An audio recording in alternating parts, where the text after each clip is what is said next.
మేనిఫెస్టోని చూసి ఓటేశారు, ఏదో పెద్ద మాకు కాదు మాకంటే ఎక్కువ ఇస్తారని. ఈ రోజు కూడా చెప్తాం, లెక్క చెప్తాం. కర్ణాటకలో ఇంప్లిమెంట్ అవుతుంది మహిళలకి. మేము నెగిటివ్ ఎప్పుడు ఆలోచన చేయం, పాజిటివ్గా. ఫార్మా సిటీ కోసం భూములు సేకరిస్తే దాన్ని తీసుకొచ్చి ఫ్యూచర్ సిటీ అంటారు.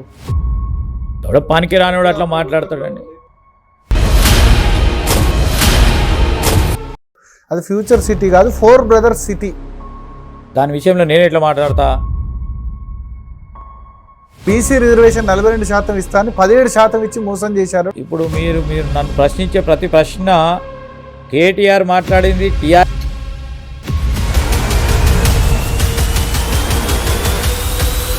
మీరు వచ్చిన తర్వాత 1,50,000 కోట్లు, దాదాపు 1,50,000 నుంచి 2 లక్షల కోట్లు అప్పులు చేసి వాళ్ళ గురించి నేను మాట్లాడను. వివేక్ ఆయన కుమారుడితో ఎందుకు డిఫరెన్స్ వస్తుంది? మీరు మాట్లాడితే ఎట్లా భరత్? మంత్రులు అంత కోఆపరేట్ చేయట్లేదు రేవంత్ రెడ్డికి. ముందే కాళ్ళల్లో కట్టబెడదామని ఆలోచన చేయకండి. ఇక్కడ ల్యాండ్ వాల్యూస్ మొత్తం పడిపోయినాయి. అది మీరు రియల్ ఎస్టేట్ బాగాలేదంటారు. ఇప్పుడు విశాఖలో గూగుల్ డాటా సెంటర్ వచ్చింది, 50% సబ్సిడీని కొట్టుకొని ఇక్కడికి ఎంత వస్తారు? 5 లక్షల కోట్ల కుంభకోణం హిల్ టాప్. టీఆర్ఎస్ మాట్లాడిన ప్రతి ప్రశ్న మీరు మాట్లాడి నన్ను అడుగుతా ఉన్నారు.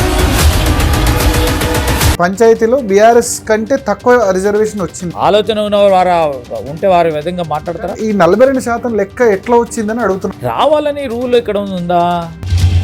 చాలా వ్యతిరేకత ఉంది ప్రభుత్వం మీద 2 సంవత్సరాల్లో. నేను పాత్రికేయ మిత్రులను కూడా కోరుతా ఉన్నాను. 413 హామీలు ఎన్ని నెరవేరాయి? మేనిఫెస్టో పట్టించుకోమని చెప్పి 420 మేనిఫెస్టో అని చెప్తాను. ఈరోజు 2 లక్షల రూపాయల రుణమాఫీ అన్నం కనబడతలేదా? కాళేశ్వరంలో ఒక లింక్ అందే ప్రాబ్లం. 1 ఎకరం కూడా ఆ కాళేశ్వరం ప్రాజెక్ట్ ద్వారా మాకు నీరు రాలేదు. అన్ని నెరవేరుతాయి. 100% బంగారం నెరవేరుతాయి. 100% ఇప్పుడు బై ఎలక్షన్ వచ్చినా అదే రిపీట్ అవుతుంది. 100% పొలిటికల్ రిజర్వేషన్ లో కూడా ABCD వర్గీకరణ ఉంటుందని ఏదో సొంతగా అభిప్రాయం చేయలే. స్వతంత్ర భారత చరిత్రలో అతిపెద్ద కుంభకోణం అంటారు. ప్రభుత్వానికి పూర్తి స్థాయిలో హక్కులు కలిగిన ల్యాండ్ అప్పనంగా వాళ్ళు అమ్ముకున్నారు. ఢిల్లీ మున్సిపల్ కార్పొరేషన్ 3 ముక్కలు అట్లా చేసినట్టు ఈరోజు మేము అడ్డుకుంటాం, మేము ఇది చేస్తాం. 10 ఏళ్ళు రేవంత్ రెడ్డి సీఎం. ఈ రాష్ట్ర ప్రజానికానికి వారు క్షమాపణ చెప్పాలా. శ్రీధర్ బాబు PCC అధ్యక్షుడు అవుతాడంటున్నారు. ఆమె Congress party worker, Congress party leader.